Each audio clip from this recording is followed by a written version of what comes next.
बोलती पुस्तके. ज्यांना वाचनाचा नाद, त्यांना बोलती पुस्तके घाली साद. आमचं चॅनल सबस्क्राईब करा आणि सबस्क्राईब करायला इतरांनाही सांगा. नमस्कार श्रोते मित्र हो. बोलती पुस्तके सादर करीत आहे लेखक श्री दशरथ गावडे लिखित कादंबरी फेरा, प्रकरण 51.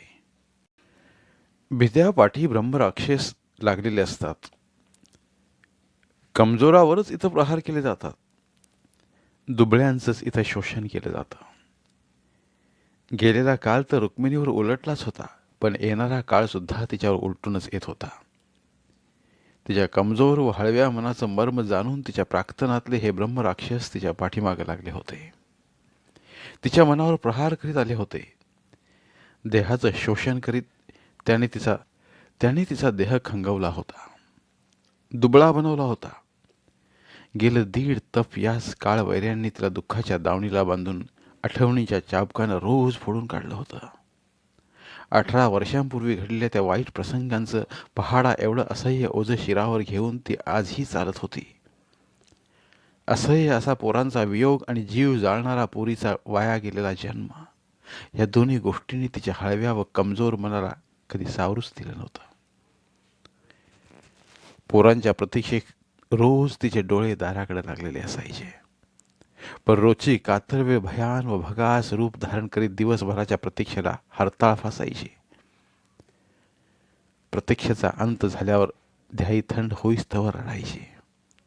पोरं सुखरूप परत घराकडे यावीत आणि आशाला बरं वाटावं म्हणून आशेची परडी हातात घेऊन ती रोज देवापुढे जोगवा मागत आली होती. पण ना पोरं परतली होती, ना आशाला बरं वाटलं होतं. काळानं अगदी वायद्यावर येऊन तिची इतकी वर्षे परीक्षा घेतली होती. आयुष्यभर पोरांच्या वाटेकडे डोळे लावून वेचलेला क्षण आणि क्षण फुकट गेला होता. 18 वर्षांच्या या दीर्घ साधनेची आणि तपश्चर्येची दैवानं अगदी कठोर होऊन थट्टा केली होती, विटंबना केली होती असं तिला वाटत होतं. हा जन्मच फुकट गेला असं तिला वाटत होतं. हे सगळं दुःख तिला सहन करण्यापलीकडचं होतं. मनावरच्या या जळत्या अंगारानं तिचं तन मन जाळलं होतं. जीवनाच्या या धगधगत्या धगीत तिनं रोज स्वतःला जाळलं होतं. जीवनाच्या या पेटत्या अग्निकुंडात वर्तमानातल्या सर्व गोष्टींची आहुती तिनं दिली होती. आता तर भविष्यातल्या उरल्या सुरल्या आशा आकांक्षा सुद्धा या अग्निकुंडात तडतडून पेटताना तिला दिसत होत्या. कणाकणानं ती तुटत होती. अंतकरणात आजही तेवढ्याच तीव्रतेनं दुःखाचा भडाग्नी पेटत होता. त्याला शांत करण्यासाठी रोज हुंदका फोडावा लागत होता. मनात आजही दुःखाचे उमाळे गदगदून फुटत होते. रोज अश्रू वाटे त्यांना वाट मोकळी करून द्यावी लागत होती. बेचैन करणारी मनातली तगमग हुरहुर तर आजही तशीच होती. अश्रूंचं ओघळणं तर गेली 18 वर्ष अखंडपणे चालूच होतं. मनावरच्या जीव घेण्यात ताण तणावामुळे शरीरावर भयंकर वाईट परिणाम झाले होते. प्राक्तन राक्षसांच्या सततच्या पाठलागानं ती आता पूर्णपणे थकून गेली होती, दमून गेली होती. दुःखाच्या भडीमारानं तिचं शरीर आता क्षीण झालं होतं. शरीराची भयंकर वाताहत झाली होती. शरीरात ठसठसणाऱ्या धमन्या आणि रक्तवाहिन्या कमजोर होऊन संथ पडल्या होत्या. शरीरभर रक्त खेळवण्याची ताकद त्यांच्यात आता उरली नव्हती. इतकी वर्ष हे सगळं सोसून आणि झेलून आता तिला भयंकर कमजोरी आली होती. अन्नाचा घास गिळत नव्हता. भाताची पातळ पेज करून चमच्यानं भरवावी लागत होती. अशक्तपणामुळे तिला जास्त बोलता येत नव्हतं. थोडं जरी बोललं तरी तिला श्वास लागत होता. सततच्या चिंतेनं ती अगदी खारकेसारखी वाळून आली होती. तिचं शरीर एवढं क्षीण झालं होतं की तिला आता धरूनच शौचास व नहानी घरात न्यावं लागत होतं. चालण्याची ताकदच उरली नव्हती. चौगले डॉक्टर घराकडे येऊन तिला सलाईन लावत होते. सलाईनच्या पाण्यावरच ती जगत होती. तुम्ही काळजी करायची सोडून द्या. या काळजीनंच तुम्हाला खाल्लंय. काळजी केल्यामुळेच तुमची तब्येत अशी झाली आहे. तिला बरं वाटावं म्हणून डॉक्टर पण असं काहीतरी समजावून सांगायचे. काय करू डॉक्टर साहेब, लहान असतानाच माझी पोरं कुठेतरी पळून गेल्यात. जितकी बी आई इतकी त्यासनी धरून ठेवून त्या धरणाच्या आराला दिलं, या कुठं आला ठाव. खरं जितकी असतील तर ती परत घराकडे काही येत नसतील. सगळ्यांच्या जीवाला दांडगा घोर लावलाय पुराने. त्यासनी जाऊन आता 18 वर्ष होऊन गेल्यात. घटका दिस महिनं वर्ष मुलीत काढल्यात मी. जीवावर धोंडा ठेवून आयुष्यभर वाट बघितली त्यांची. ते घरला परत येतील या आशेवरच माझा श्वास चालू आहे. माझी ही सोन्यासारखी पोरगी बी आदू होऊन घरात पडली. तिचा जन्मच फुकट गेला. हे हे सगळं मी कसं सोसलं या ते माझं मला ठाव. मी आता जगून तरी काय करू, कुणासाठी जगू. आता हरलंय माझं सगळं. अंथरुणाला खिळलेल्या अवस्थेत सुद्धा क्षीण आवाजात ती डॉक्टरांना असं सांगून आपलं मन मोकळं करायचा प्रयत्न करायची. आजाराच्या मुळावर सुरुवातीला जर घाव घातला तर तो आजार बळावत नाही, तो हळूहळू बरा होतो. पण काही काही गुप्त आणि सुप्त आजार असे असतात की त्यांच्यावर कितीही घाव घातले तरी ते बरे होत नाहीत.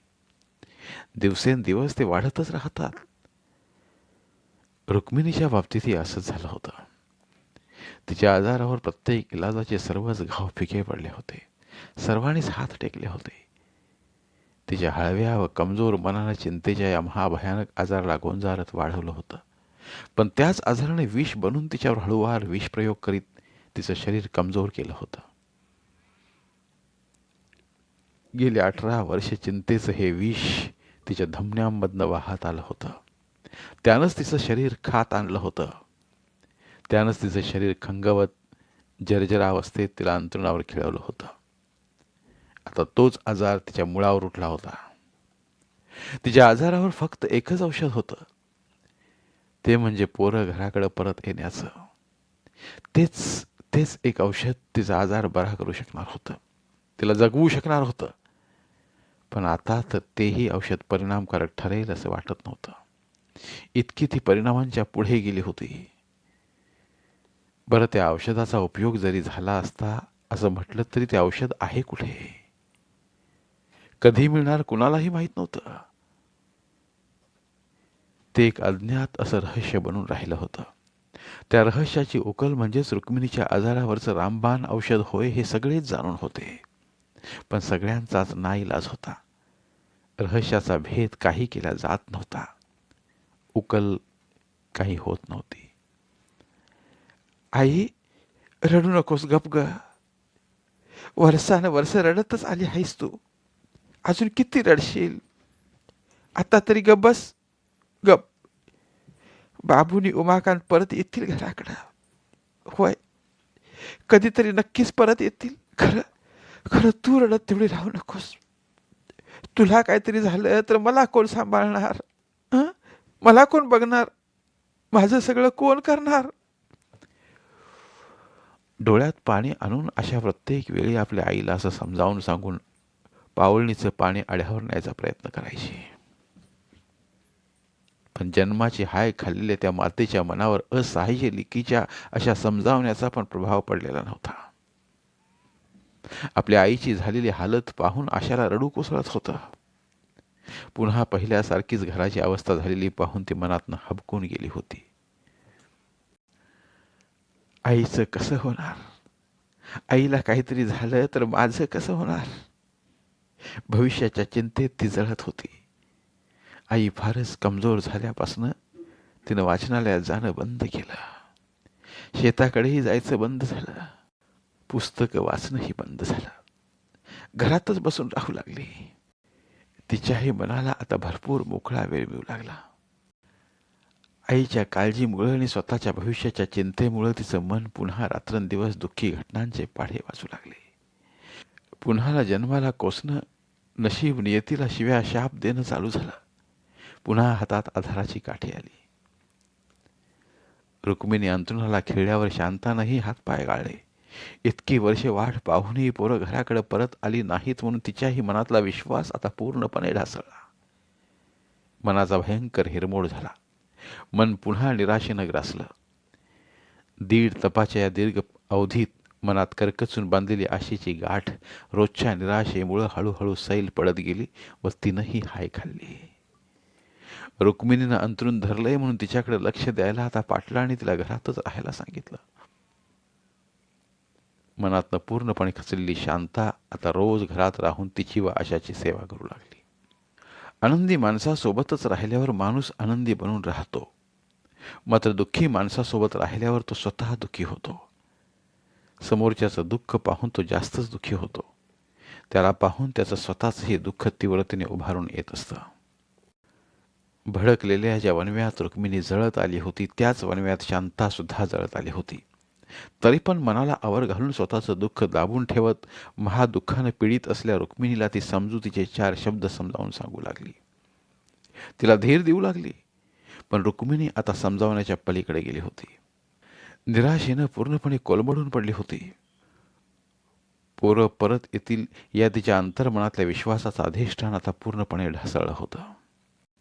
त्यांची वाट पाहून पाहून ती थकली होती, दमली होती. आता असहाय्यपणे ती अंथरुणाला खिळली होती. पाटील घराण्याचं जीवन म्हणजे एक दुःखाचा महासागरच बनलं होतं. सरितांच्या स्वरूपातल्या दुःखानं सागराचं रूप धारण केलं होतं. रुक्मिणी नावाची सरिता केव्हाच दुःखाचा सागर बनली होती. पण आता शांता आणि आशा नावाच्या सरिता सुद्धा दुःखाच्या सागरात विलीन होऊन स्वतः सागर बनल्या होत्या. सगळ्या सुखदुःखांनी हा सागर भरला होता. सुखापेक्षा दुःखच खच्चून भरली होती त्याच्यात. याच दुःखी सागरात पाटील घराणं बुडत चाललं होतं. नेमकी याच्या उलट परिस्थिती होती ती संजय आणि उमेशची.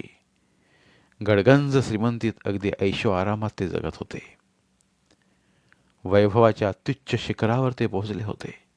वैभवाच्या त्याच शिखरावरनं सुख आणि समाधान नावाच्या नद्या उगम पावत होत्या व त्यांचे जीवन समृद्ध बनवत होत्या. त्याच नद्यांनी त्यांचे जीवन विश्व सागरासमान बनवलं होतं. त्याच सुखसमृद्धीच्या सागरात ते मनसोक्त डुंबत होते. शांतानं हाय खाल्ली म्हणून शामरावही आता मनातनं खचू लागला, मनातनं ढासळू लागला. पोरग ते पोरग गेलं, आता जन्माची जोडीदारी पण हातची जायला नको म्हणून आतल्या आत तुटू लागला. शांताला जर काही झालंच तर सगळा प्रपंचच वाऱ्यावर पडणार होता. मनातली अगोदरपासूनची वंश बुडण्याची भीती खरी ठरणार असं त्याला वाटू लागलं. आता घरानंच नष्ट होण्याच्या मार्गावर आलं होतं.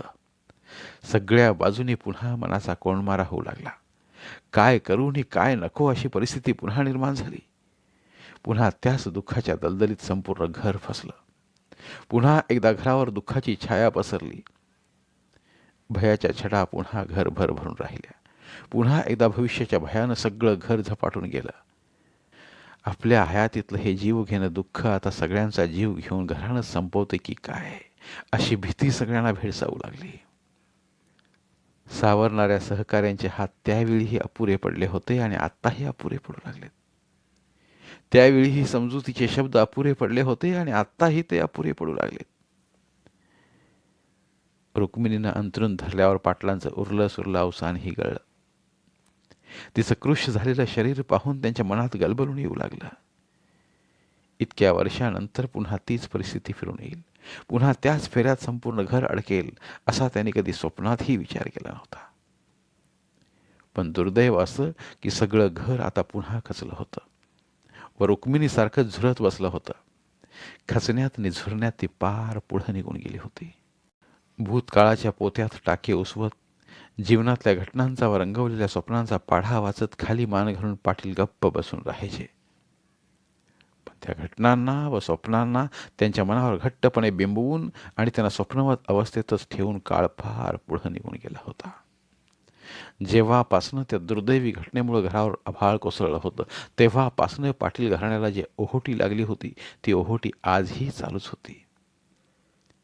गेली 18 वर्ष जीवाचा आटापिटा करूनही त्या ओहोटीला बांध घालता आला नव्हता. 18 वर्षांपूर्वी जी परिस्थिती होती ती परिस्थिती सुधारण्याऐवजी आणखी बिघडत जाऊन आता शेवटच्या टप्प्यात येऊन पोहोचली होती. अचानक एका संध्याकाळी रुक्मिणीला जास्त झाला. भाताची पेज सुद्धा तिच्या घशातनं उतरेनाशी झाली. तिची हालचाल मंदावली. एखादा शब्द बोलत होती तो पण आता बंद झाला. शांतानं ही बातमी पाटलांना सांगितली. हे ऐकून पाटलांच्या मनात धडकी भरली. धडधडत्या हृदयानं त्याने रुक्मिणीला आवाज दिला, पण तिची काही एक हालचाल झाली नाही. लगेचच ते डॉक्टर चौगुलेंना बोलवायला गेले. शांतानं पाटलांना सांगितलेलं आशानं ऐकलं होतं. काठीच्या आधारानं पाय ओढत धडपडत ती रुक्मिणीजवळ येऊन बसली व आई आई म्हणत रडू लागली. डाव्या हातानं तिला हलवू लागली, पण तिच्याकडनं काहीच प्रतिसाद नव्हता. डॉक्टर आल्यावर त्यांनी तिची नाडी तपासली. अगदीच मंद गतीनं नाडी चालू होती. श्वास पण मंदावला होता. सगळ्याच क्रिया मंदावल्या होत्या. तिचं सगळंच आता राहून आलं होतं.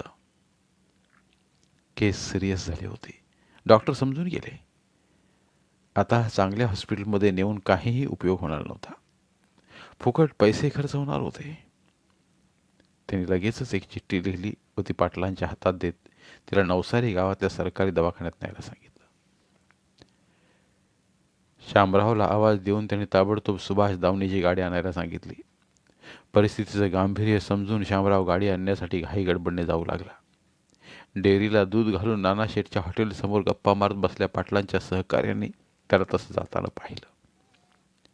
हातातल्या दुधाच्या किटल्या तशाच हातात घेऊन, काय झालंय काय झालंय असं विचारत तेही त्याच्याबरोबर चालू लागले. वहिनीला जास्ती झालंय, सुभाषची गाडी आणायला चालूया असं चालतच शामरावानं सगळ्यांना सांगितलं. हे ऐकून सगळ्यांचा धीर सुटला. आपल्या मनातली आशंका खरी ठरते की काय या विचारानं त्यांच्या मनात धडकी भरली.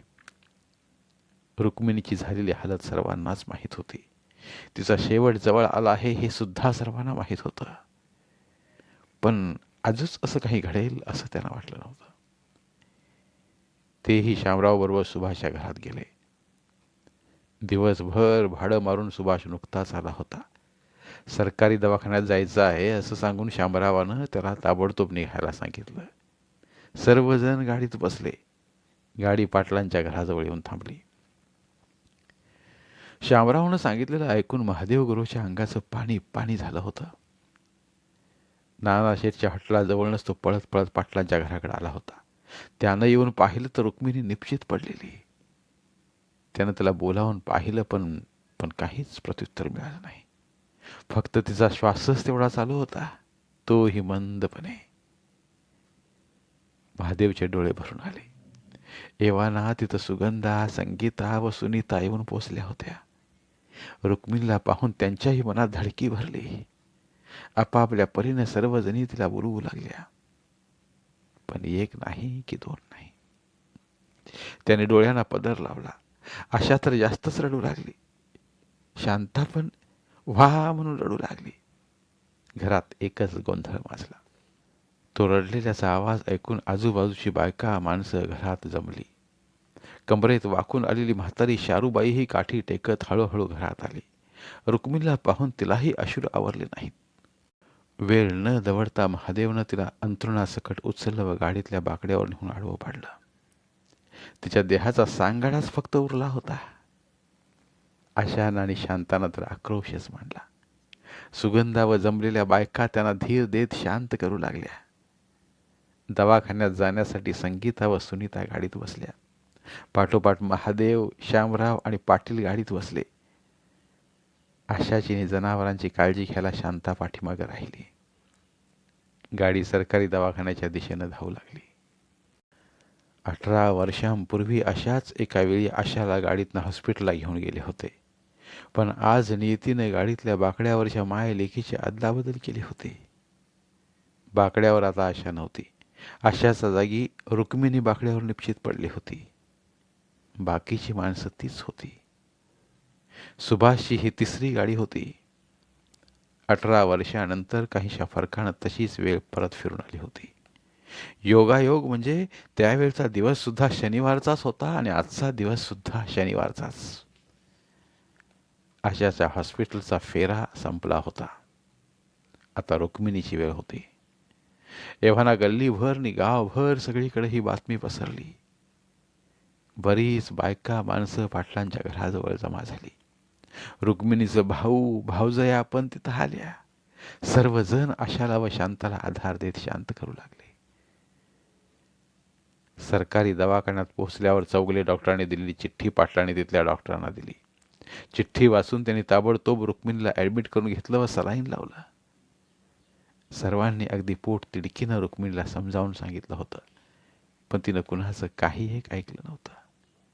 पोरांचं आणि पोरीचं दुःख करीत ती जन्माचं झुरली होती.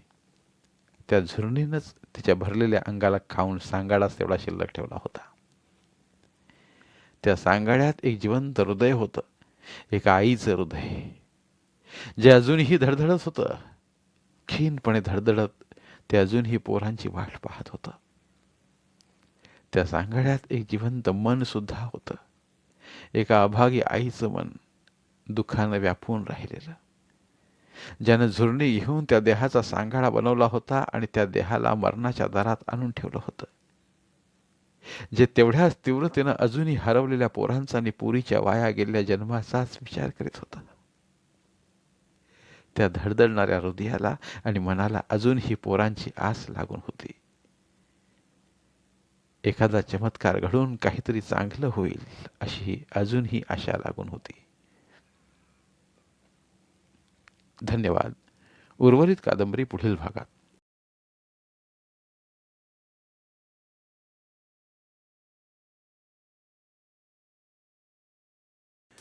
धन्यवाद. प्रिय श्रोते मित्र हो, आपल्यासाठी एक आवाहन. आमच्या चॅनलच्या प्लेलिस्ट विभागात तुमच्यासाठी शेकडो कादंबऱ्यांचे ऑडिओ बुक्स उपलब्ध आहेत. तिथे प्रत्येक कादंबरीचे सर्व भाग एकत्रित मिळतील. त्यामुळे सध्या सुरू असलेल्या क्रमशः कादंबरीच्या पुढील भागासाठी वाट पाहण्याची गरज नाही. तुमच्या वेळेनुसार तुम्ही संपूर्ण कादंबरी सलगपणे ऐकू शकतात आणि साहित्याचा आस्वाद घेऊ शकता. कृपया आमच्या चॅनलच्या होमपेजवर जाऊन प्लेलिस्ट चेक करा आणि तुमची आवडती कादंबरी निवडा. धन्यवाद.